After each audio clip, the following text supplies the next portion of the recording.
يعني انا اقعد استنى ساعه عشان اعرف التشكيله ايه، وعشان اشوف بقى كابتن حسام النهارده هيعمل ايه. الاقي كابتن حسام عامل تشكيله اسوأ من الماتش اللي فات. والله احنا بنهرج يا جماعه، والله العظيم بنهرج. يعني الراجل ساب محمد الشناوي، ده خلاص، ده معاه واسطه، ده واسطه وزير دفاع.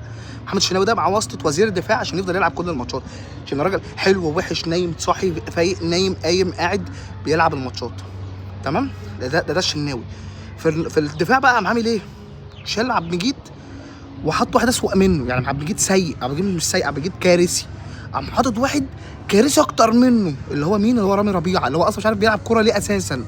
تمام. جنب مين؟ جنب ياسر ابراهيم، بدل ما يلعب الرئيس محمد اسماعيل. محمد اسماعيل ده مدافع جامد، بس انا واحد من الناس عشان راجل زملكاوي، انا بقول لك الحمد لله ان هو ما لعبش محمد اسماعيل، عشان محمد اسماعيل ما يشيلش ذنب الفرقه التعبانه دي والدفاع التعبان ده.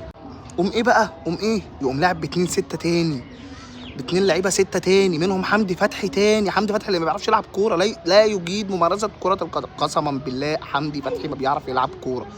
وقام لعبه تاني ولعب باتنين ستة. طب لعب مهند لاشين؟ لا، هلعب باتنين ستة. الراجل كان خايف من ماتش زيمبابوي، مش هيبقى خايف من ماتش جنوب افريقيا. لعب باتنين ستة.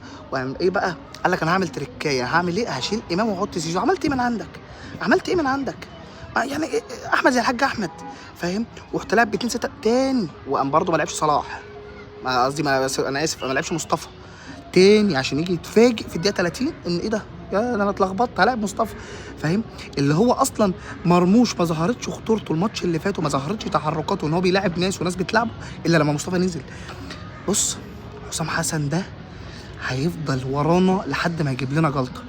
وسبحان الله، كل حاجه ماشيه معاه وحظه عالي، بس هو كفته. يا جماعه انا تعبت، انا قسما بالله تعبت من حسام حسن وتعبت من المنتخب. قاعد انا بقى قلت بقى النهارده هلاقي بقى ايه، الراجل هيحس على دمه ويلعب الشناوي بيراميدز، فاهم؟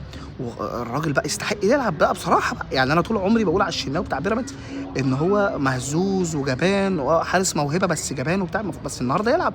ما لعبوش، هيلعب محمد الشناوي تاني عشان يفضل يفتح فينا تاني. وجي بقى في الدفاع قام عامل طبعا البلوه اللي عاملها. وفي النص هلعب ب 2 6. ما هو الراجل كان، ما انا قلت لك كان مرعوب من زيمبابوي، مش هيترعب من جنوب افريقيا. ده الراجل ده النهارده الشناوي هيتشاط عليه من نص الملعب، هيتشاط عليه من طنجه تخش فيه في اجادير. بص من طنجه، بص هيتشاطوا عليه من فاس، فاجادير هتخش في السوكه عنده جوه، فاهم؟ هو عامل ايده الاثنين كده ويصد كده، هو بيصد كده، فاهم؟ حاجه يعني في منتهى البؤس. احنا يا جماعه مش عايشين، ومعانا مدرب مش موجود، ومعانا تهريج، اختيارات زفت، تشكيله زفت، كل حاجه زفت.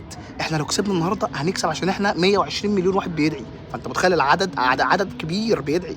انا تعبت واتخنقت، المنتخب محبط، حسام حسن محبط، كل شيء